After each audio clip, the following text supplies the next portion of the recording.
شوقي حبيب قلبي، عامل ايه يا شوقي؟ قول لي بس في الانجاز عشان الماتش لسه خلصان. شتموا بعض؟ لا. سابوا الدين؟ حد رمى شمروخ في الملعب؟ طب ايه، طب مسكوا في خناق بعض طيب ولا حاجه؟ ولا حاجه خالص، مفيش حاجه حصلت؟ لا كده ما ينفعش ابو الشوق، كده مش هنشتغل يا حبيب قلبي، كده مش هنشتغل. دي الطريقه اللي بيتعامل بيها الاعلام المصري المحترم مع اي مباراه ممكن يكون فيها ولو نسبه 1% بس من الجدل. اسماعيلي والاهلي، الاهلي والزمالك، الاهلي والاسماعيلي، او حتى قريبا جدا بالاسواق الاهلي والمصري. احنا مش عايزين ان احنا نعلق على الحكم زي ما هو بيغلط، طبعا بيجي في ماتشات ثانيه الحكم حسب الهدف بالفعل، والله زي ما شاور له قال له هندس، فرح الحكم لغاها مع ان الكره هدف. لازم اتكلمت مع الحكم الراجل. كابتن وائل اخيرا يا كابتن وائل، اخيرا يا كابتن وائل.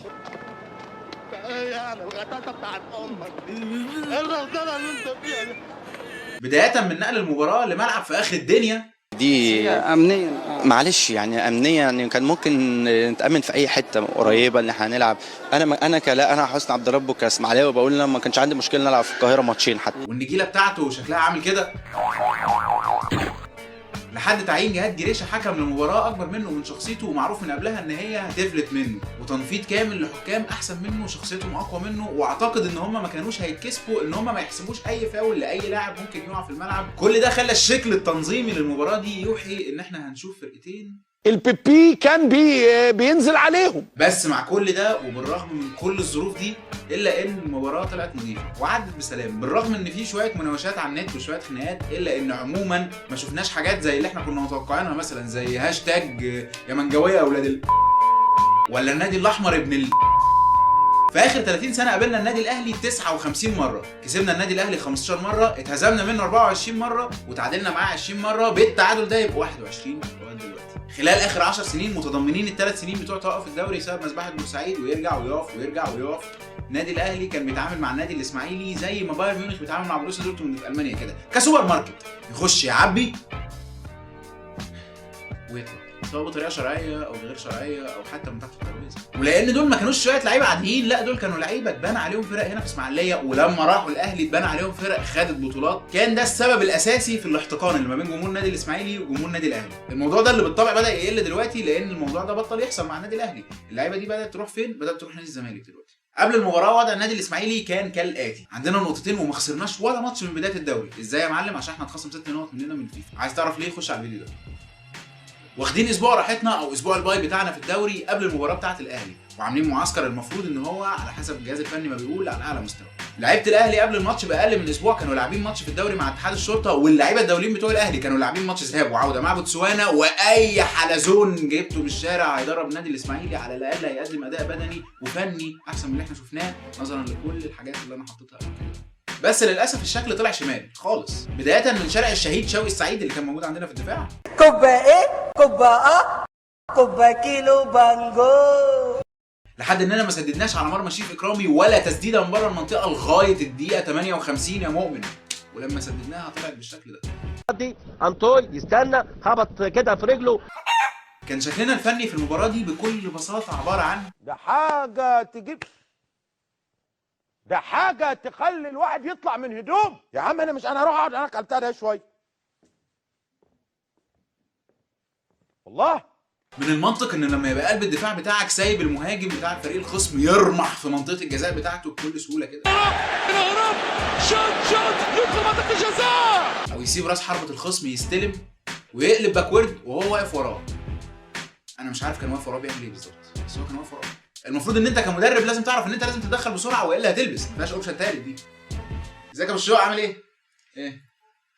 في اوبشن ثالث، وهو ان انت تجيب ربع لب سوبر وتقعد تتفرج معانا كواحد من الجمهور تدعي ان ربنا يمشيها لك بالتساهيل او بعفاريت الحضري. ده عامل سحر للمرمى بتاعه وكور يكون فاضي والواد ده فوق وشماله ويمين. طبعا اللي كان بيصد في الوقت ده مش عصام، دول العفاريت الصغيره اللي كانوا مع عصام.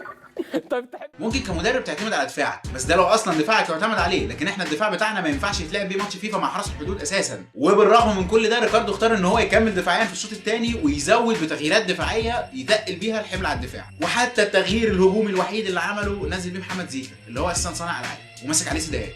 يعني احنا من الاخر تكتيكنا في المباراه بتاعه الاهلي كان عباره عن اننا ونثبت وبعد كده نقرب جامد ونتوكل. وخلال بقى ما احنا ونثبت وبعدين نقرب كده هو يعني خسرنا منظرنا وكورتنا وكرامتنا كفريق المفروض ان هو كبير في الدوري المصري، واتعمل علينا زحرومية هجمه لولا كرم ربنا وتألق الحضري وعفري كنا نطلع بريجننت. ودلوقتي معادنا مع فقره هل تعلم ان فريقك لما يبقى مضغوط دفاعيا والدفاع بتاعه مش قادر يشيله لازم تقلل الحمل على الدفاع بانك تزود تغييرات هجوميه تقلل الضغط شويه على الدفاع بتاعك؟ طب هل تعلم ان انت عندك لاعب بره على الدكه اسمه عبد الحميد شبانه ايا كان هيبقى احسن من الكساندرو اللي لسه جاي، رحت انت جاي منزله ماتش مع الاهلي وتجاهلت شبانه خالص اللي هو مع نفس الفريق بتاعك من فتره الاعداد؟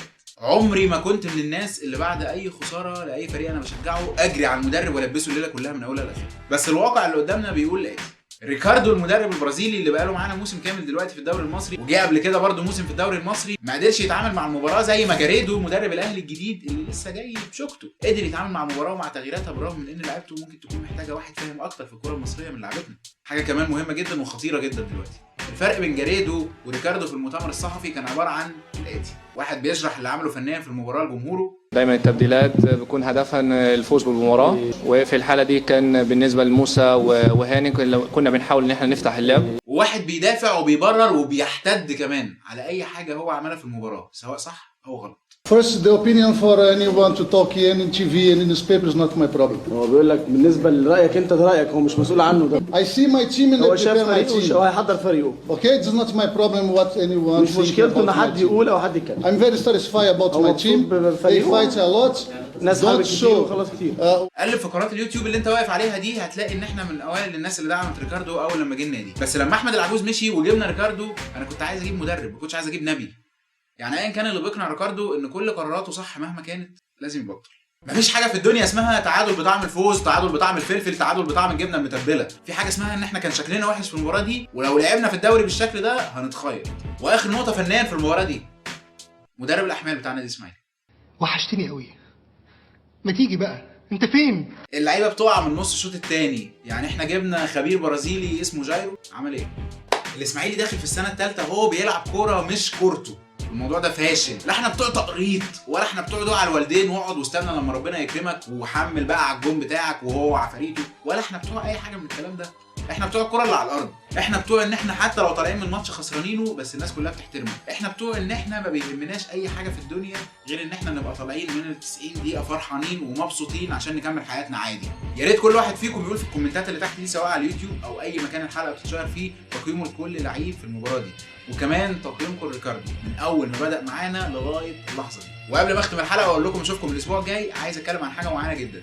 احنا الاسماعيلي احنا يعني جه جمهور الزمالك قال التحكيم معاكم، وجه جمهور الاهلي قال التحكيم معاكم.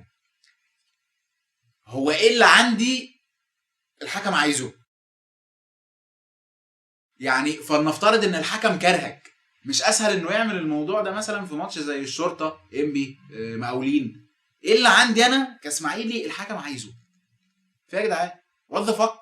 ايا كان اللي حصل وايا كان اللي قلته وايا كان كميه الاكتئاب اللي جات لك بعد الفيديو ده او حتى بعد المباراه دي، وايا كان كميه الاكتئاب اللي هتجيلك بعد اي خساره تانية، انا شايف ان ده نادي الاسماعيلي، والفريق ده عمره ما هيلعب بالشكل اللي احنا عايزينه طول ما احنا منفضين له مثلا او مش مهتمين بالنادي بتاعنا. وعشان الاسماعيلي يرجع له الاداء بتاعه لازم نهتم بالفريق بتاعنا، والاهتمام اللي احنا كنا مهتمينه بماتش الاهلي ده المفروض يبقى كل اسبوع، لان ده النادي الاسماعيلي اللي انت كنت بتشجعه وكنت بتنط من الدروس وبتكت من الشغل وبتعمل اي حاجه في الدنيا عشان تروح الاستاد ساعه الماتشات بتاعتك، وكل اسبوع شجع الاسماعيلي لغايه لما تلاقي الاداء اللي انت عايزه. اشوفكم الاسبوع الجاي، سلام.